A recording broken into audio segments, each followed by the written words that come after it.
سفیان بن عیینہ نے بیان کیا، ان سے عمرو بن دینار نے بیان کیا، ان سے اکرمہ نے، اور ان سے حضرت عبداللہ بن عباس رضی اللہ عنہ نے اللہ تعالیٰ کے ارشاد وَمَا جَعَلْنَا الرُّؤْيَا الَّتِي أَرَيْنَاكَ إِلَّا فِتْنَةً لِلنَّاسِ، اور جو رویا ہم نے آپ کو دکھایا اس سے مقصد صرف لوگوں کا امتحان تھا۔ فرمایا کہ اس میں رویا سے آنکھ سے دیکھنا ہی مراد ہے، جو رسول اللہ صلی اللہ علیہ وسلم کو اس معراج کی رات میں دکھایا گیا تھا، جس میں آپ کو بیت المقدس تک لے جایا گیا تھا، اور قرآن مجید میں شجرۃ الملعونہ کا ذکر آیا ہے، وہ تھوہر کا درخت ہے۔ صحیح بخاری حدیث نمبر 3888۔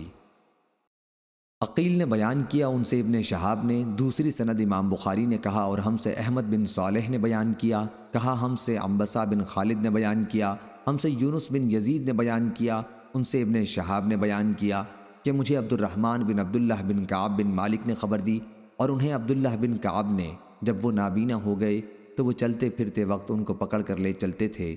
انہوں نے بیان کیا کہ میں نے کعب بن مالک رضی اللہ عنہ سے سنا کہ وہ غزوہ تبوک میں شریک نہ ہونے کا طویل واقعہ بیان کرتے تھے۔ ابن بکیر نے اپنی روایت میں بیان کیا کہ حضرت کعب نے کہا کہ میں نبی کریم صلی اللہ علیہ وسلم کے پاس عقبہ کی رات میں حاضر تھا،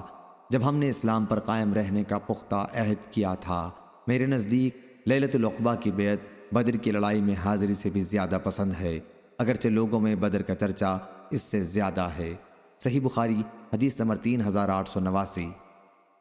سفیان بن عیینہ نے بیان کیا، کہا کہ عمرو بن دینار کہا کرتے تھے کہ میں نے حضرت جابر بن عبداللہ رضی اللہ عنہ سے سنا، انہوں نے بیان کیا کہ میرے دو ماموں مجھے بھی بیعت عقبہ میں ساتھ لے گئے تھے۔ ابو عبداللہ امام بخاری نے کہا کہ ابن عیینہ نے بیان کیا، ان میں سے ایک حضرت برا بن معرور رضی اللہ عنہ تھے۔ صحیح بخاری حدیث نمبر 3890۔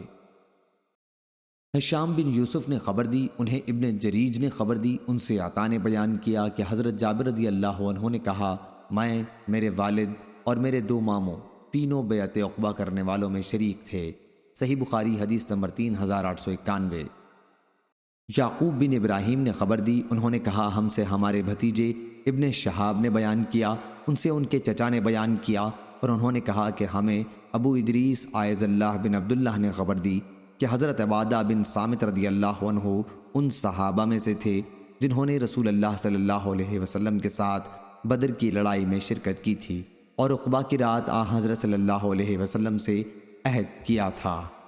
انہوں نے بیان کیا کہ رسول اللہ صلی اللہ علیہ وسلم نے فرمایا اس وقت آپ کے پاس صحابہ کی ایک جماعت تھی کہ آؤ مجھ سے اس بات کا عہد کرو کہ اللہ کے ساتھ کسی کو شریک نہ ٹھہراؤ گے، چوری نہ کرو گے، زنا نہ کرو گے، اپنی اولاد کو قتل نہ کرو گے، اپنی طرف سے گھڑ کر کسی پر تہمت نہ لگاؤ گے، اور اچھی باتوں میں میری نافرمانی نہ کرو گے۔ بس جو شخص اپنے اس عہد پر قائم رہے گا اس کا اجر اللہ کے ذمہ ہے، اور جس شخص نے اس میں کمی کی اور اللہ تعالیٰ نے اسے چھپا رہنے دیا تو اس کا معاملہ اللہ کے اختیار میں ہے، چاہے تو اس پر سزا دے اور چاہے معاف کر دے۔ حضرت عبادہ رضی اللہ عنہ نے بیان کیا، چنانچہ میں نے حضرت صلی اللہ علیہ وسلم سے ان امور پر بیعت کی۔ صحیح بخاری حدیث نمبر 3892۔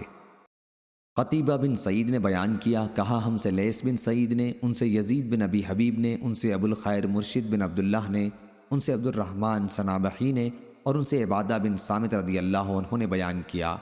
میں ان نقیبوں سے تھا جنہوں نے عقبہ کی رات میں رسول اللہ صلی اللہ علیہ وسلم سے بیعت کی تھی۔ آپ نے بیان کیا کہ ہم نے حضرت صلی اللہ علیہ وسلم سے اس کا عہد کیا تھا کہ ہم اللہ کے ساتھ کسی کو شریک نہیں ٹھہرائیں گے، چوری نہیں کریں گے، زنا نہیں کریں گے، کسی ایسے شخص کو قتل نہیں کریں گے جس کا قتل اللہ تعالیٰ نے حرام قرار دیا ہے، لوٹ مار نہیں کریں گے، اور نہ اللہ کی نافرمانی کریں گے۔ جنت کے بدلے میں اگر ہم اپنے اس عہد میں پورے اترے، لیکن اگر ہم نے اس میں کچھ خلاف کیا تو اس کا فیصلہ اللہ پر ہے۔ صحیح بخاری حدیث نمبر 3893۔